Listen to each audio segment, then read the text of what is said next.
je rappelle que la liberté de déplacement, la liberté de circulation, c'est une liberté fondamentale qui est aujourd'hui interdite aux personnes à mobilité réduite et aux personnes en situation de handicap, quel que soit le type de handicap. Il y a aussi une difficulté, c'est que en attendant la mise en accessibilité de ce pays, il y avait obligation de mettre en place du transport de substitution. Transport de substitution qui amenait les personnes d'un arrêt d'une gare non accessible vers une gare accessible. La SNCF le faisait sans en faire de publicité, il fallait vraiment insister pour y avoir droit, mais ça existait quand même. Voilà, excusez-moi, petit problème technique. Voilà, donc ces services de substitution ne sont toujours pas effectifs, alors que c'est une obligation légale, mais la SNCF s'assoit dessus. Et puis le service Accès Plus, comme l'a soulevé la personne qui a parlé avant moi, il est quand même scandaleux que par manque de moyens dans les gares et dans les trains, on ne puisse pas être accompagné et voyager comme tout le monde. Vous imaginez, vous apprenez le décès d'un proche, vous devez prendre le train pour aller effectivement aux obsèques, et bien vous ne serez pas présent parce que vous êtes en situation de handicap, parce que vous êtes en fauteuil. C'est pas le handicap qui vous empêche d'aller aux obsèques, c'est uniquement la manière dont la société s'organise, puisque la société est de plus en plus faite dans ce pays pour les personnes valides, le blanc de 40 ans, en bonne santé, sportif, qui effectivement peut passer partout. Les autres, ils peuvent crever, les vieux, les handicapés, les femmes enceintes, les parents avec les poussettes et tout le reste. Ça n'existe plus.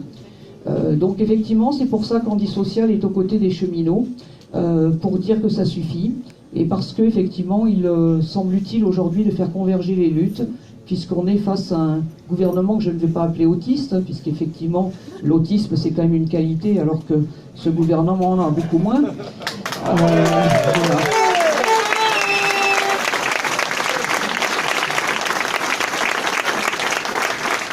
Voilà, et je vais aussi en profiter pour protester contre l'attitude du responsable de la gare ici, puisque quand j'ai demandé à rejoindre les camarades syndiqués sur la voie centrale, et qu'effectivement il y a un souterrain qui permet de passer de l'autre côté de la gare, et après il suffit d'ouvrir une porte pour que je passe sur le platelage, donc le système qui passe sur les rails, pour pouvoir rejoindre cette voie centrale, on m'a répondu non. On m'a répondu non. Parce que une chef de gare a fait son caca nerveux, soyons clairs. Donc je vais vous proposer que nous allions tous ensemble lui demander d'ouvrir cette porte et la démonter si nécessaire, parce que je crois que ça suffit de nous empêcher de vivre.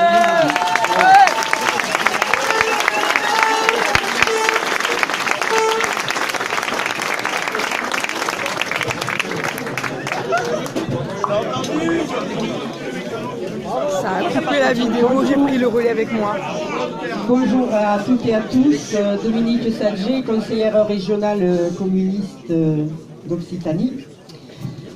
Si je suis ici ce matin, c'est vrai que la région Occitanie, comme l'a dit Odile, s'est engagée sur un plan d'accessibilité qui va au-delà de ses obligations, au-delà de ses compétences, mais qui malheureusement ne suffit pas à combler le désengagement de l'État sur cette question comme sur bien d'autres. C'est vrai que le droit à la mobilité pour nous est essentiel, c'est un droit fondamental et que bien entendu ce droit concerne aussi les personnes en situation de handicap.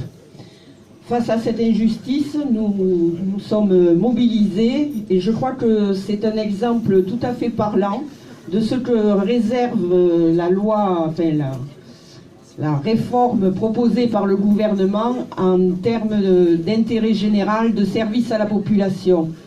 Comme l'a rappelé Odile, ce ne sont pas seulement les personnes qui ont eu un accident de la vie qui les a rendus en situation de handicap, c'est aussi les personnes âgées, les parents avec de jeunes enfants, les poussettes, enfin tous ceux qui, à un moment donné dans leur vie, et je pense qu'on est tous concernés, seront en difficulté pour se déplacer seuls. La suppression des agents SNCF qui se multiplient dans les gares et à bord des trains est aussi un véritable problème par rapport non seulement à l'accessibilité, mais aussi à la sécurité, au droit à l'information, au droit à voyager en sécurité, que ce soit en cas d'accident, mais aussi au quotidien. On sait que on est dans une société où parfois il peut y avoir des problèmes de violence. Pour nous, la SNCF doit rester un service public au service réellement de toute la population et ne pas s'engager sur cette voie mortifère. La région, vous le savez, a lancé un grand plan d'investissement sur le réseau ferré. C'est une de nos priorités régionales. Mais force est de constater qu'à l'heure actuelle, sur l'ensemble des lignes pour lesquelles nous avons voté des budgets importants pour leur réouverture ou pour leur rénovation totale, 6 lignes dans notre région. Dans notre département, c'est le cas de la ligne du tronçon Montrégeau-Luchon.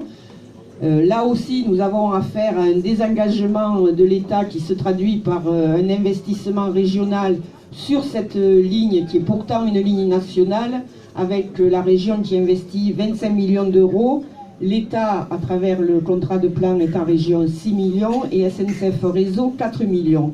Et malgré ce déséquilibre, malgré ce choix politique régional qui pose quand même, je tiens à le soulever, un problème quant à l'égalité des territoires, parce que toutes les régions ne font pas ni le choix politique, ni n'ont pas les moyens d'investir à la place de l'État. Et pour nous, c'est bien le rôle de l'État d'investir sur l'infrastructure.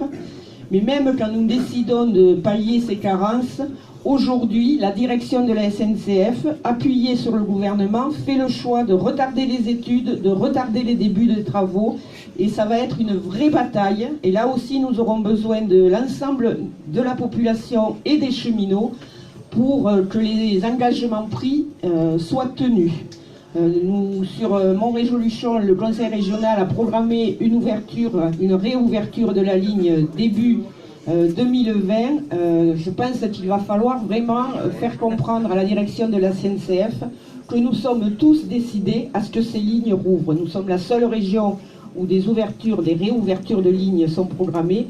Donc je pense qu'il faut populariser cette nécessité de vraiment mettre la pression.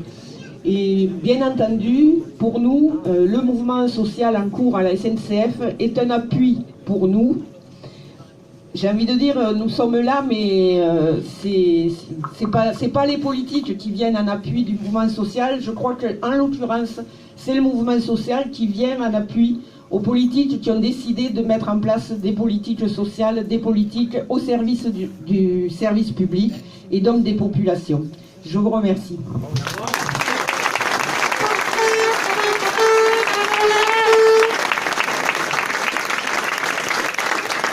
Pierre Lacaille, je suis secrétaire départemental du parti